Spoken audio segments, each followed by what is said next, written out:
মা ভালো লাগতেছে না তো, কিছু একটা খেলি চল, বাজি খেলি চল। বাজি খেলবি? চল আয়। তার আমার ভাবতে দে কি বাজি খেলা যায়। আচ্ছা আমি ভাবছি, আমি তোর একটা দাদা ধরবো, দাদা যদি জিতে আর আমি তার মানে তুই যদি জিততে পারো তা তুই যেটা হচ্ছে আমি ওটাই খাওয়াবো। আর হারলে? হারলে তুই যদি হারস তা তুই যে আমি যেটা চাবো ওটা তোর খাওয়াই দিব। রাজি আছিস তো? পাস? ওকে ডান, লসই। আচ্ছা একটা সুযোগ ওরে আজকে একটা করে ডিম ধর। কত কোন জিনিস পেটটা মানে মুখ দিয়ে খায় পেট দা বার করে? এই কি করছেন? পাইপ কি মুখ দিয়ে খায় পেট দা বার করে বেড়া? তোমার একটু মুখো আমি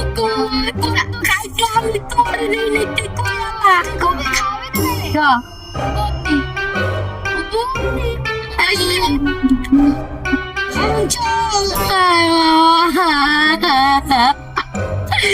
তুই কি খাবি গো? বেশি টাকা বিল করিস না তুই খাওয়াবি মানে খাওয়াবি। ভাই, এবার গোট খাই গেল।